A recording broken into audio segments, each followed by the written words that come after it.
اوپر یہ جو ڈاکٹر صاحبہ نے ابھی پڑھ کے سنایا ہے، میں آپ کو یہ یقین دلاتا ہوں کہ یہ سب آپ سمجھ لیں، اگر ایک قوم اس کے اوپر اپنی آواز بلند نہیں کرے گی اور جو کمزور ترین جہاد ہے کہ زبان سے اس کے خلاف نہیں بولے گی، تو یہ قوم کو جینے کا حق نہیں دیتا اللہ۔ وہ قرآن میں کہتا ہے کہ میری زمین پہ نکل کے دیکھو کتنی قومیں میں نے تباہ کی جو میرے حکم پہ نہیں چلی۔ ہم تباہی کا راستہ ہے یہ ہمارا۔ یہ جو پاکستان سے ہو رہا ہے، میں نے ہوتا ہوگا دہشت گردوں سے، شاید ملک کے غداروں سے، اس طرح کی چیزیں ہوتی ہوں، میں نے اپنی زندگی میں کبھی اس طرح کے واقعہ نہیں دیکھے کہ پہلے ایک کارکن ہے، پھر وہ اسپیشل چائلڈ ہے، اور پھر وہ کوئی کسی قسم کا زندگی میں اس نے کسی سے لڑائی تک نہیں کی، اس سے یہ تشدد کیا جائے۔ اور تشدد کیا کیا؟ سر بھی اس کا، انہوں نے کہا کہ اندر سے خون نکلنا شروع ہو گیا، اس کا جو جگر ہے اور جو اس کی جو پتا ہے اس کو انہوں نے اس طرح مارا بے دردی سے، وہ اندر سے خون نکلنا شروع ہو گیا۔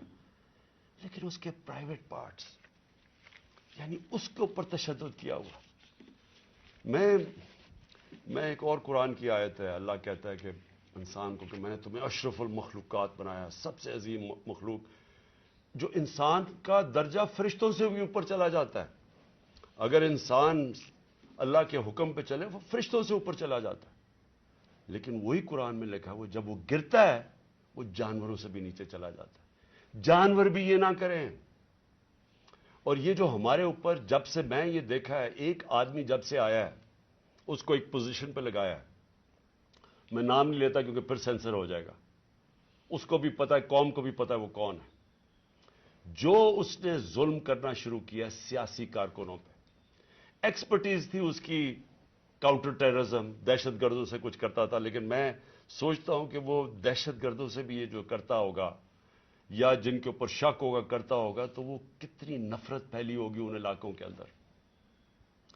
تو یہ جب سے وہ آیا، پہلے ہم نے شہباز گل کا، پہلے ہم مانے ہی نہ کہ شہباز گل سے یہ ہوا، وہ شہباز گل ابھی تک ٹھیک نہیں ہوا، جو انہوں نے اس کے اوپر تشدد کیا ہے۔ ایک یونیورسٹی پروفیسر پاکستان آتا ہے، چھوڑ کے ملک کے لیے ایک خواب دیکھ کے آتا ہے، اس کو جو انہوں نے ننگا کر کے جو اس کے اوپر تشدد کیا وہ ابھی تک ٹھیک نہیں ہے۔ کون سا وہ دہشت گرد تھا؟ پھر اعظم سواتی سے جو کیا انہوں نے۔ یعنی ہم اگر قوم یہ چیزیں بھول جائیں گی، ایک دن آپ کا بھی وقت آ جائے گا۔ ایک سینیٹر 75 سال کا آدمی، اس کو صرف ایک ٹویٹ کرنے پہ اوپر کے باجوہ صاحب شکریہ این آر او 2 کا، کون سے دنیا کے ملک کے اندر یہ جرم ہے کہ شکریہ باجوہ صاحب این آر او 2 کا؟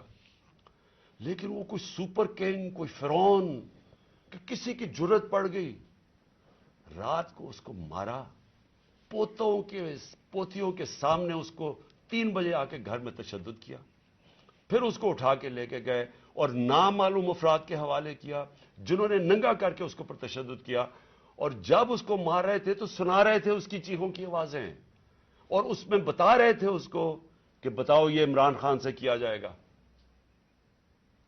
یہ ان لوگوں سے پالا پڑا ہوا اس قوم کو۔ اس کے بعد ارشد شریف سے وہ سب کو پتا ہے کیا ہوا، کیا ارشد شریف کا قصور تھا۔ ساری قوم جانتی ہے کہ وہ رائے حق کا آدمی تھا، کوئی اس کا ضمیر کی قیمت نہیں تھی، کوئی اس کو خرید نہیں سکتا تھا، ڈرا نہیں سکتا تھا۔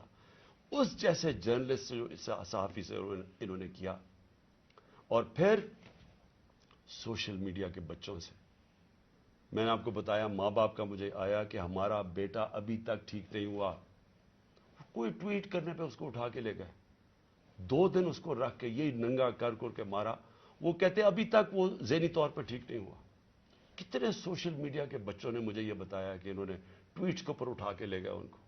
دہشت کہ کیسے کسی طرح ہم ان کو بھیڑ بکریوں کی طرح بنا دیں، خوف اتنا پھیلا دیں کہ ان کو غلام بنا دیں، اور پھر صحافیوں کے اوپر ان کو ذلیل کرنا، ان کو یعنی عمران ریاض کو پکڑ کے اس کو جیل میں 4 چھوٹے سے کمرے میں بند کر دیا، گندے سے کمرے میں، اس کو سمیع ابراہیم جیسے صحافی کو اس کو جا کے ذلیل کرنے کو، ایاز امیر دانشور اس سے جو کیا ہے، جمیل فاروقی کو اٹھا کے وہ بتا رہا ہے ننگا کر کے، اس کو ننگا کرنے کا شوق ہے، سائیکوپیتھ ہے. میں آپ کو بتا رہا ہوں نارمل آدمی اس طرح نہیں کرتے. یہ کوئی پرابلم ہے، کوئی ذہن کے اندر ذہنی مریض ہے جو اس طرح کا تشدد کر سکتا. اور یہ جو ہوا ہے، اب یہ ذرا کہانی سنیں تھا کیا. الیکشن اناؤنس ہے 30 اپریل کو. میں بار بار کہہ رہا ہوں کہ جب الیکشن اناؤنس ہو گیا تو ایک پارٹی نے اپنی لانچ کرنی تھی کیمپین. آگے دن تھوڑے سے ہیں، روٹ اپروو ہوتا ہے، ڈاکٹر صاحبوں کو پتا ہے، ان کسے طے ہوتا ہے اچھا اس روٹ پہ جانا ہے. ان کو کہتے ہیں جی تھوڑا سا آپ کو دہشت گردی کا خطرہ ہے، آپ کو دھیان رکھنا پڑے گا تو دھیان رکھیں. ہمارے ادھر سے روٹ اپروو ہوتی ہے کہ یہ روٹ ہے، آپ کو فکر نہ کریں، اس روٹ پہ آپ نکل جائیں. سب کچھ طے ہو گیا، لوگوں کو بلا لیا، ریلیز آ رہی ہیں، جناب ہم نے اپنی لانچ کرنی ہے کیمپین.